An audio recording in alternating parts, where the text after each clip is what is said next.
Welcome to the Dragon's Library, your source for games, movies, shows, and more.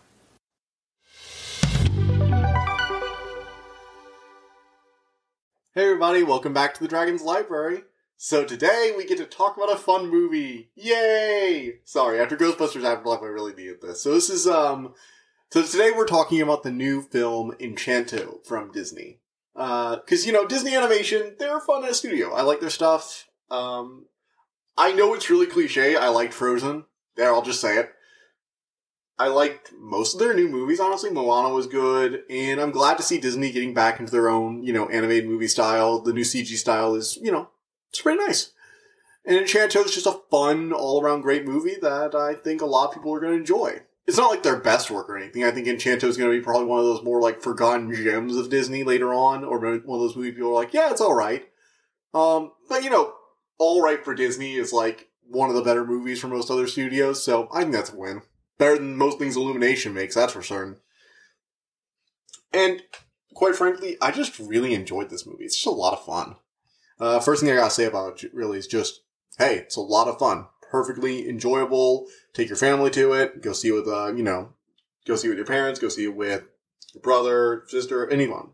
It's definitely a very family-friendly movie.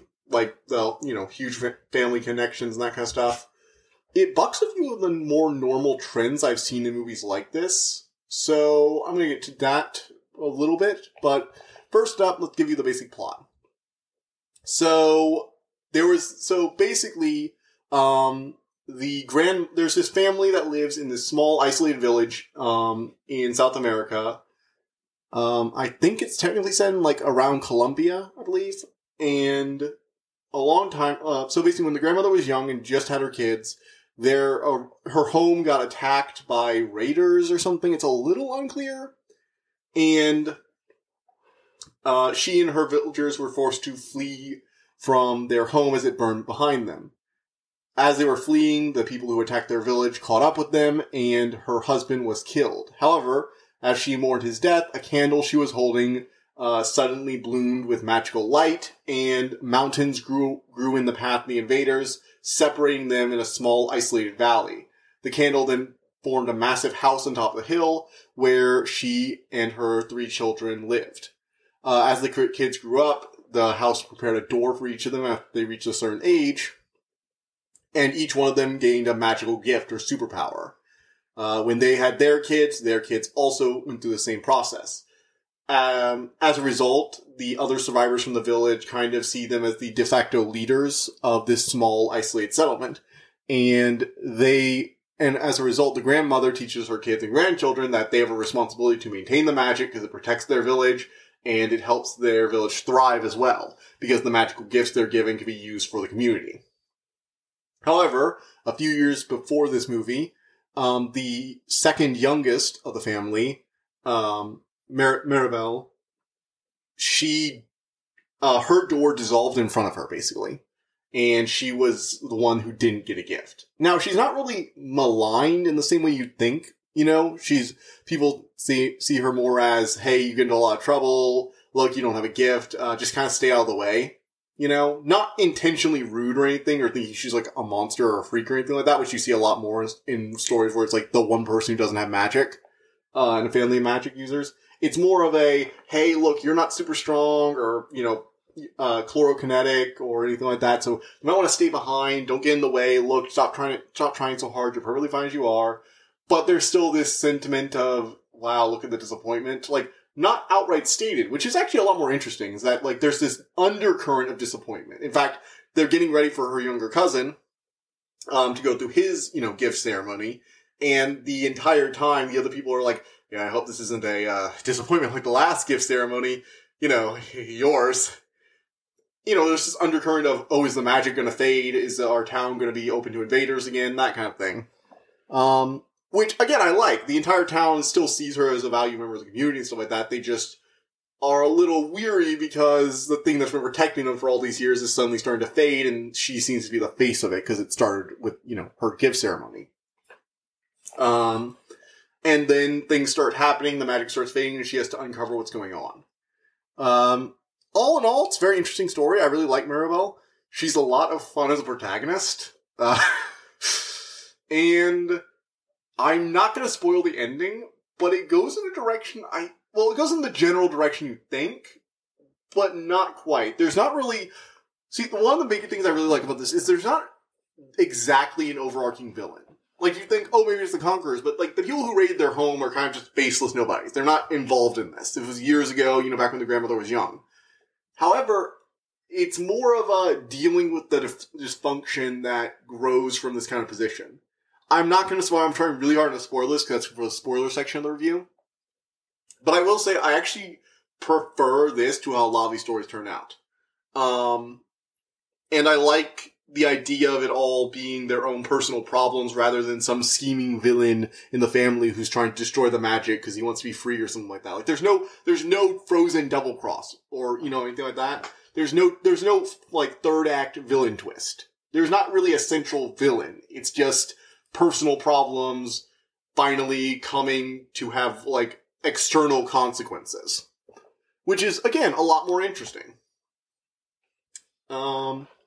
The family members are each very well characterized. So you have the 3 children of the grandmother. So you have her mom, Mirabelle's mom, who can heal people with her cooking. Really interesting power. Her aunt, who can hear basically anything in the village. She has, like, ridiculous super hearing, which is actually used in a few funny ways in the movie. I wish she had been around a bit more. And then the uncle who nobody talks about, and whenever they break out into a song talking about the family, they're like, we don't talk about him. Yeah, it's like, we don't talk about him. No, we don't talk about him. No. What was his name?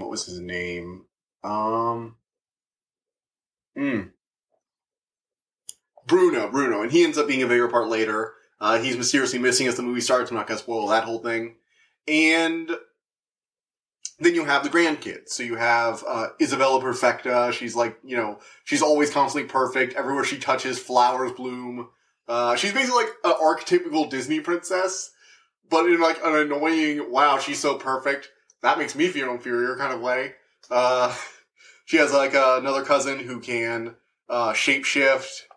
One of her aunts also controls the weather. Oh, no, sorry. The person who can hear super hearing is not an aunt. I'm sorry. She's a cousin. And the aunt is the one with the weather controlling abilities, but based on her mood.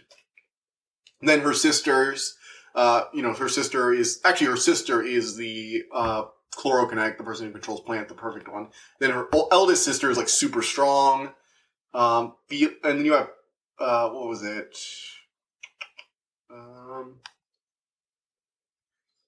Antonio, he's the young kid. He gets the ability to speak to animals. That's not really much of a spoiler. It was in all the trailers.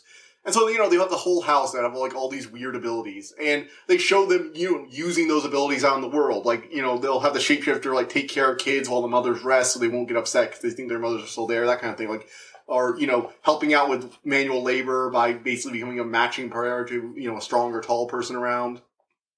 A super strong person is constantly moving buildings, doing repairs, keeping livestock in check.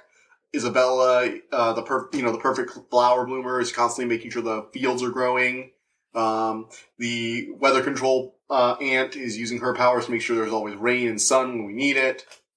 And just interesting things like that. Like, you see how they're each pressured to use these abilities to help the community. That's a big thing the grandmother keeps saying. It's like, we have to use these abilities, we have to use them to help the community, we have to set an example. This typical, I'm the leader of this place, unreasonable expectations thing. Sort of like Stoic in How to Train Your Dragon, but without, like, the anger. At least in the same way. It's actually a lot more similar than I want to admit. Her mom's Joy, I actually really like her dad, who's like the one without powers, and he's constantly getting stung by bees and like swelling up, and her mom was like, here you go, honey. It's all very cute and wholesome. Songs are pretty good. Not like the best Disney songs ever, but they're good. I really liked the introduction of the whole family and how it kind of snowballs because the kids are like, what's your power? And I'm like, I don't actually have any. She keeps trying to get out of saying it and like list off all the other people's powers again. That was fun. That was cute. All in all, really fun movie. I liked how they ended it. I'm trying not to spoiler. I would say this is probably like an 8 out of 10, 9 out of 10. again, Disney movies are really good. You know what? I'll probably say this is an 8. It's not, like, amazing. It's not groundbreaking. But it's a good cast, voice cast, working with a pretty good script. And, again, while it's not, like, the best thing, like, there's no one song that I'm going to be like, oh, this is the new I Want to Be King, or Circle of Life, or Let It Go. Like, there's no single song like that, in my opinion.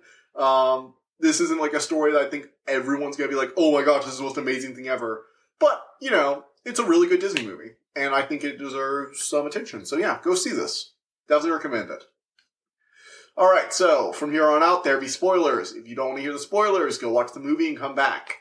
Alright? Everybody gone? Okay, we're moving on. Where to start? You know what? I'm going to start with the ending. So, okay, well, not the ending. I gotta explain the plot, I guess. So, what happens is, they find out that the Uncle Bruno, the eldest of, like, the grandmother's children, had the ability to see the future. And he's the first kind of sign we get of, like, the uncle and how everybody just doesn't like talking to her, that these powers are a bit more of a curse for a lot of the family members. See, Bruno had the ability to see the future, but when she finds out about this, because he was, like, kind of, like, disowned-ish, he vanished, nobody talks about him anymore, everybody's always all the people who knew him are a little upset or scared of him, because he had the ability to see the future. And it turns out, when you could see the future and you don't usually tell people about all the good things that are going to happen. You might have occasionally, but people tend to remember when you tell them, hey, your goldfish is going to die today. It's like, no, not my goldfish. Why'd you say that? Why did it come true? And everybody seems to think he makes these things come true, or just seeing them makes bad things more likely to happen, when really he's just trying to, like, warn people and kind of gets bad stuff for it. And then there's even a moment where he reveals later on that he mentioned, like, basically the weather control wife was getting married, and Bruno told her, looks like rain, and he was literally just saying, hey, you should cheer up, you look a little stressed. It was just, making a basic metaphor, but she thought he was making a prediction, so she kept fighting not to have it rain, and made her really upset, and it caused it to have a hurricane on her big day. It wasn't even a prophecy, it was just, hey, my brother sees the future, and he talked about rain on my big day, oh no. And you get the idea that this, like, ability very much isolated him. It wasn't something good. Like, the only thing he could ever do that was useful is tell somebody when something bad was going to happen. And it turns out, people don't really like it when you're constantly the bearer of bad news. The grandmother always kind of looked at him as, like, a disappointment. Everybody seems, like, almost glad he's gone, you know? And when she finds him, he turns out he didn't leave. He hid in the cracks in the wall, in between, like, the house's dead spaces. And you find out that he had this little crack he looked into the dining room, and, like, a drawn-on plate and the small little table he has in there with his name on it, because he wanted to be a part of the family, but they didn't really want him around. He vanished the night, after, Mirabelle failed to get her power, and he found a vision of the entire house crumbling with her in the center, but it kind of was one of those, like, reflective images where the house is whole at one angle and cracked in another, which means the future still had the potential to change. There was, a chance to avert this catastrophe. But he knew that the rest of the family would see this as, oh, you just predicted another horrible thing, and he was worried about what happened to Mirabelle. I'm not sure he thought that they would, hurt her or anything. He was just worried about what that would do to a kid. Like, would his decision to tell them make it a self-fulfilling prophecy or something like that, like so many of his others? So he destroyed the tablet he created and hid it in his room, locked it up, and vanished. And you get the idea that he, like, genuinely thinks his family was kind of better off without him. And he comes across as, like, very sad. Like, Mirabelle even asks him, like, how long have you been here? And she even says, like, once he tells her to leave, he's like, no, once I get this done, we're gonna have to get you out of here, and you need to get some help. You've been alone way too long. It's almost like, it's very sad, actually, what happens to him. And then you get, like, little bits of the other family members. And the running theme is that their powers are kind of all a bit of a curse. Isabella is constantly forced to be perfect all the time because her powers, obviously her powers make her, like, amazing. She can grow crops and flowers everywhere. Of course, she has to act perfect all the time because she's the eldest sister, so she has to, like, marry, and go, she has to set a good example.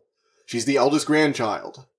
And she reveals that she's just really stressed about it all. Like, there was this moment where Mirabelle Mirabelle found the tablet, and the aunt who can hear everything, spilled the beans during the dinner they were having with this mother and her son that they wanted Isabel to marry, an arranged marriage of sorts. And afterwards, Mirabelle's finds out that she needs to reconcile with her, trying to prevent the future. And while she's doing it, she just talks about how you're always just perfect. It's like, I have to act this way. This is my responsibility for the family, for the town. I have to do all this all the time. I can't even act like myself. I don't even like this guy. And it just kind of comes out, and she's like, I don't even like making flowers all the time. That's just what people want for my powers. I would love to make weird, crazy plants, exploding spores of different colored powders and stuff like that. Like all these weirder stuff. I'd like to let nature truly grow. But she feels like she doesn't have a choice to. She has to make the entire town look pretty. She has to act perfectly. She has to get an arranged marriage. And the oldest sister who has like the super strength, she's constantly having to run Mirabelle initially follows her around when she first gets this like vision of the house cracking and being damaged and the candle falling away, which was revealed to be something the house kind of covered up but was trying to send her a message. She finds out that her second eldest sister, Louisa, who's like super strong, knew something about it and heard the adults talking. As a result of this, she's like constantly has this eye twitch, and he goes into this big musical number how she has to constantly carry everyone's weight all the time, and she's constantly afraid she's going to fail, which causes her powers to, her doubt, and the magic slowly fading, causing her powers to weaken. She can't, lift things. She's not super strong. I mean, she's still strong. She can still, like, drag a piano around, but she's not like, lift up the house and toss it like Hercules kind of strong anymore. Which really starts stressing her out and even contributes to the whole dinner failing thing. And this all comes like crashing down. You don't really get, the kind of dark side to all the characters. Like, for example, the cooking, the mom whose ability is to cook food that heals, and the shape-shifting cousin. They don't really seem to have that much of an issue with their powers. The weather controlling aunt though does. See her emotions, like she's constantly having to like keep herself bottled in. Like people are constantly, dear, you have a cloud. That cloud's getting really big. You calm down, be happy. And she has like these dark circles under her eyes. And I'm like, she has to constantly keep her mood happy all the time. Reminds me of like the Chillin from Heartstrikers where his luck goes bad if he gets upset. And it's like, yeah, a power that relies on you to be happy all the time or catastrophe happens, it's gotta be stressful to an extreme. But they all have to, like, act like they don't have any problem with their powers because the family depends on them. Their grandmother is counting on them to uphold this new town that they were given, the miracle they were given. They have a responsibility. And the weight of it is crushing their family. Her uncle ran away. Her aunt is kind of a mess. Her oldest sister is, constantly obsessed with being perfect and freaks out the moment something goes wrong. The second oldest sister is afraid she's going to let everyone down all the time. And even her youngest cousin, the Antonio, who can talk to animals, when he wants to go to her, opening the door to get his power, he's terrified because he's afraid the door won't open just like it did for Mirabelle. And so what he does is he's like, Mirabelle, please come with me. I can't walk up there alone. I know I'm supposed to walk up there. And she walks up there, and the entire time her grandmother's like frowning at her, like, how dare you interfere in there? But she doesn't like insert herself needlessly. Actually tried. So basically, when they don't have their own room, they live in the nursery. And so Mirabelle is constantly in the nursery because she never got her room or her powers. So she grew up with Antonio. He was like, her closest family member. And he was constantly nervous and kind of a wreck the whole day, hiding from everyone. And since she was the only person who really seemed to get him, he was like, I really just need you to come up there with me. And everyone was really frowning, like, what's she doing here? I'm like, oh, she's gonna curse this, ruin this whole thing again. Like, she doesn't mean to, she just needs to get out of the way. She's not able to do this. But she just leads her up there, leads him up. And the entire town starts celebrating. Oh, look, he can talk to animals. That'll be so useful. And they throw this big party, and there's this moment where the entire family crowds around for a photo, and they take the photo without her even being able to get there. Like, she tries to get into the picture, and everybody just, nope, we're in a rush. Everybody's here. Yep, everybody's here. Mirabelle, who's that? And they have this really cool musical number where, like, the time freezes the moment of the photo. And she starts singing about how she's not really wanted. And you get the idea that, like, it's not even that she doesn't have a gift that's really hurting her. It's the fact that her entire family kind of just ignores her unless she screws up. almost like she could live with not having a gift if people would just, like, treat her like a member of the family. She's constantly trying to help out to do the party and stuff like that, and people just get out of the way, just get out of the way, just get out of the way. And, you know, she's really trying. And when the entire family just forgets about her, even for something, you know, for something as major as, hey, look, it's Antonio's big day, everybody gather around for a photo, and they take it without her after an entire day of being told to get out of the way because you're not really useful, it hurts. Especially seeing her younger cousin get the thing that was, you know, taken from her from what she could see for no reason. What else do I need to talk about? Oh, the house is kind of alive. That's an interesting thing. It's basically a living house, and so it's constantly, like, helping her out or directing her. It's really fun. They use it in fun ways. The opening song where she, like, doors, drawers, and then, like, you know, it's giving her a beat is all very nice. It's constantly trying to help out. Big thing it does is, like, when it's time for the next new app, whenever an out, it strikes, like, the, you know, on the hour, a clock will start bouncing around on the floorboards and showing everyone the time. Stuff like that. Little things that give the house a lot of personality. All in all, it's just very interesting. I like what they did with Mirabelle as a character. Because she doesn't just, like, want a power. She just wants to be, like, a part of the family. And I said there's no really overarching villain. And that's true. There isn't really a main villain. But the closest thing there is to one is the grandmother. And not, like, intentionally. Not like she's an antagonist, so to speak. It's just... So basically, after her husband died and she took on the responsibility after she got the magic candle, she kind of became obsessed with making sure his memory was treasured. And she lost sight of why the miracle happened. It was to protect their family. When she's become very obsessed with maintaining the family's thing. Like, she knows the magic's fading. Mirabelle overhears her talking to herself into the candle that she knows the magic's fading. She's going to try and find a way to fix it. But she's hidden it from basically everyone. It seems like even most of the other adults don't know just how bad the situation's gotten. And Mirabelle tells everyone, like, she saw this vision of the cracks, and it vanishes by the time everyone gets there. But the grandmother knows this stuff is true. She's seen all of this. But she calls Mirabelle out for it in the middle of the party and gets her mother to talk about how she shouldn't go ruining Antonio's big day or stealing the spotlight. And everybody knows she's not doing it. Even the other adults probably know that she saw something. Or she's getting hints of something. Like, the house must have shown her, just like we've seen the signs. But the grandmother just outright dismisses her in front of everyone. Which, again, when you find out that she knows all this is true, is a lot more hurtful. She comes off as a bit more cold, a bit more calculating. She's always worrying about how the villagers see her. And even when, you know, it gets around that they've seen the vision, she constantly is trying to reassure the villagers, no, the magic's not fading. Everything's fine. Everything's fine. What are you guys doing? Get inside. We'll talk about this later. Right now, we have to put on an image. And Mirabelle's constantly getting frustrated. It's like, we have an actual emergency to deal with. What are you talking about, image? This is a crisis. We should be telling other people so we can figure out what's wrong. And then when she figures out what, you know, when she talks to Isabelle after the marriage thing falls through, and there's that big disaster where the dinner's ruined, and the vision's been revealed, and she sees Isabelle, like, dancing on the roof and weeds popping up all throughout the town. And yeah, it's causing a bit of problem, but it's nothing they couldn't just, like, deal with real quickly. It didn't need to be a big deal. But the grandmother gets really pissed and starts talking about how Mirabelle's just ruining everything. And she's like, no, you're ruining everything. Isabelle's constantly being restrained. You know, Louisa is under so much pressure, and you just keep forcing it on them.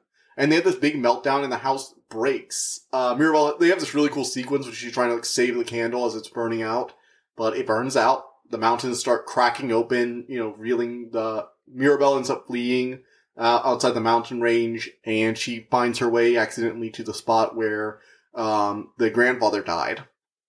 And the grandmother meets her there after realizing what she's done, after realizing what she's done to her whole family. And I really like how, like, nobody's blaming Mirabelle for this when they realize what they've done, like, after the house is gone. When the house falls apart right after the argument reaches its height, everyone's first instinct, Mirabelle, get out of there. Leave the candle behind. It's not a big deal.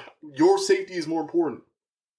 And afterwards, the entire family and even the entire village all go looking for her in the foothills. Because they realize that, you know, first thing first, Mirabelle is one of us. She's our family. She's, part of this community. We're going to go get her safety first. We can deal with our issues after the fact. Which, again, makes all the characters really likable, which is why I say there isn't really a major villain.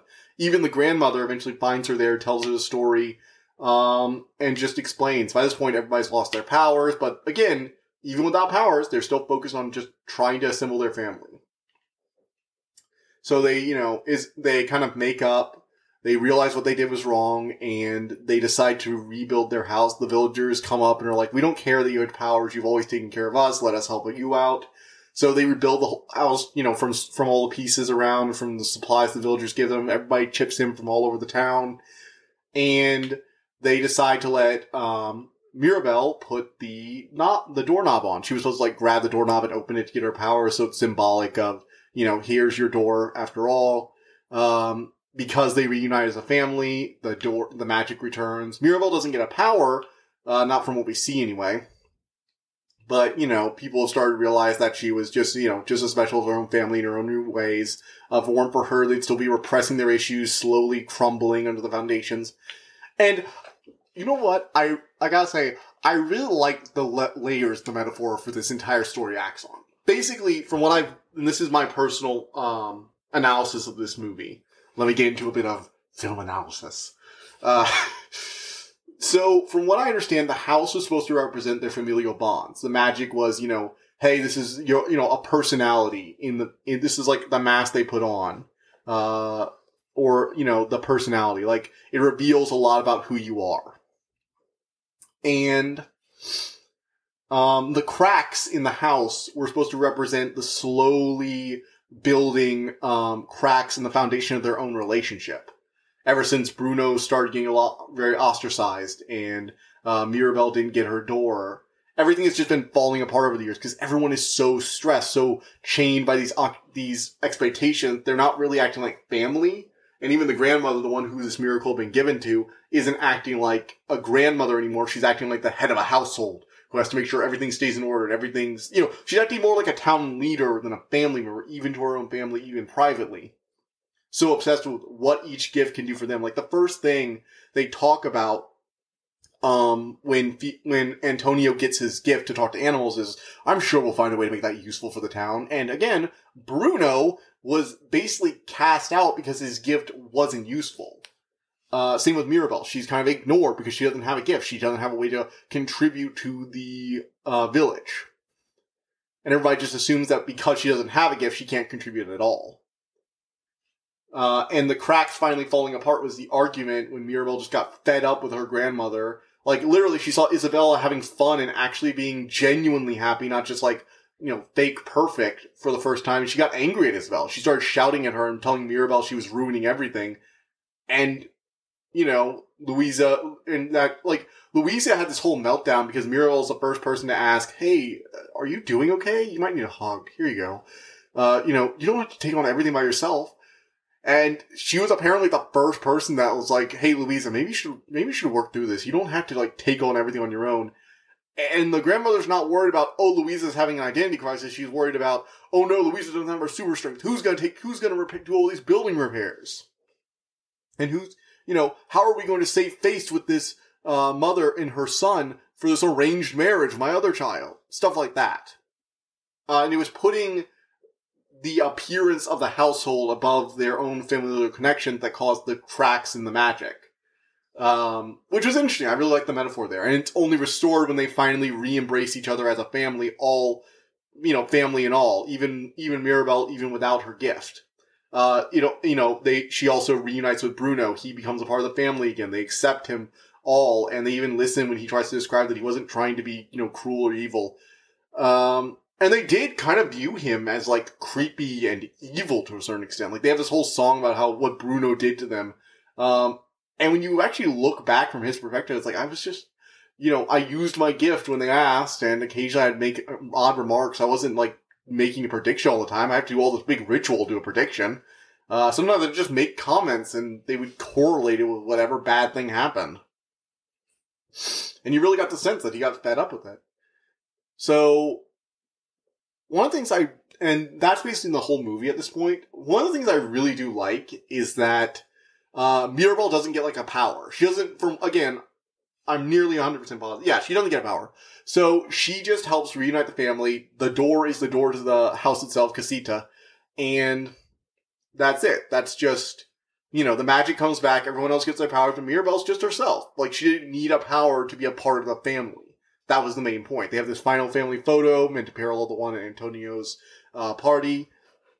And it's, everyone. And it's not like this perfect, everyone has to be showing out their powers, make sure you pose right photo.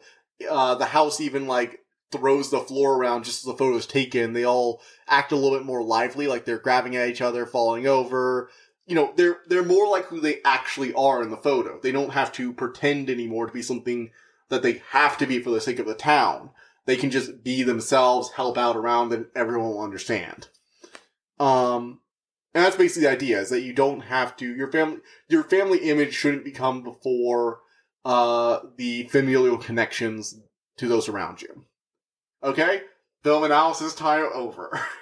Sorry, I got a little in deep on that because I just like it a lot when they build a metaphor for the overall, plot into the character's personal growth. And the lack of a villain really does lead the family's own personal growth as the main problem. Like, their own personal issues are the antagonist of a sort. They have to work through it. Isabella's constant need to be perfect. Louisa's hidden weakness. The aunt who's constantly has to be happy and maintain it. Bruno's kind of self-hatred. The grandmother's desire to make her family be seen as perfect. And I just really like that. I think it's an interesting message. And, again, I like how they didn't, go back on it by giving her a power at the end. It's like, no, she never needed a power. That was the whole point of the movie. Really good movie. I the more I talk about it, the more I'm like, yeah, Disney still does good work. Who would have thought? Disney makes good animated movies. Shocker. Anyway. Sorry, the downloads have been a bit erratic in their time lately. Things have been a bit chaotic today, in the last week or so, and they're only going to be more chaotic in the next week or so, so, I've got some things planned, some things that are finally coming to end, so, time for our news segment. Hey, guys, library updates right here. Alright, first on the list. The YouTube channel is coming up soon. I've already got around 30 of the episodes online at the time of this recording. I'll probably have more by the time I upload it. And soon you'll be able to listen to this entire thing on YouTube. There'll be a playlist for the entire, Dragon's Library review, the whole list of them. If you want to check that out there, that'd be a lot to me. I'm still working on finishing the drawing for the new icons and banners. I updated my old version a bit. You can probably see that in the, smoother lines, and I, did a bit of work on the dragon overall. I hope you guys like it. I've just started learning to draw this last year or so this is kind of big deal for me. Once I get that banner finished, I still have to fill in all the shelves for once with new books, and I'm going to try and do a bit of Easter eggs in there, so if you want to look at the picture and try and figure out what some favorites of mine will be that I might do reviews on in the future, you can do that. I'll let you guys know when that comes up. Also, not this Saturday, but the Saturday after next, so on the, let's pull up the calendar. On the 4th, I believe I'm going to be starting my stream of Brilliant Diamond, my Nuzlocke stream. That's going to be on both Twitch and YouTube. I will post stuff for that on Twitter. So if you just follow me at dragon_library2, you can figure out all that. My Twitter, address is in the, my Twitter name is in the link in the show notes or the description if you're on YouTube. Fun fact. I'm looking into possibly recording my stuff so you can actually see me physically instead of just, this icon of a dragon sleeping in a library, so that'll be fun. And what else? Oh, I will be recording after this 2 more reviews, and I'm going to be putting my reviews 2 ahead. And then I'm going to be setting it up so that you can see the review 1 week ahead of time. If you go to my, buy me a coffee and just buy me a coffee once. You get, weeks, you'll get, I'm still trying to decide if I'm going to go back to the, just the next episode ahead or a full week ahead. It's mostly just because I have a lot of reviews piled up and I want to go ahead and review them all while they're all fresh in my mind. The 2 reviews that are even coming up are Arcane and Resident Evil, Welcome to Raccoon City. One of those is good. The other, Disappoint me. So you guys can guess actually on those. Although anyone who's seen Arcane probably already knows the answer to that question without even having to see Raccoon City's, Resident Evil movie. So yeah, look forward to those 2 reviews coming up. And, Brilliant Diamond and Shining Pearl, I'm going to review those too, even though I'm mostly going to be reviewing Gen 4 Pokemon because I love Gen 4. But yeah, look forward to all this stuff coming up soon. Catch you guys next time. Bye. I hope you enjoyed listening to this episode, and thank you for listening to the Dragon's Library. Please subscribe to this podcast to be notified of new episodes. The Dragon's Library releases new episodes Tuesday and Friday each week, and you can follow us on Twitter at Dragon_Library2. If you want to suggest an episode topic, my email is in the description below. And as always, thank you so much for all your support.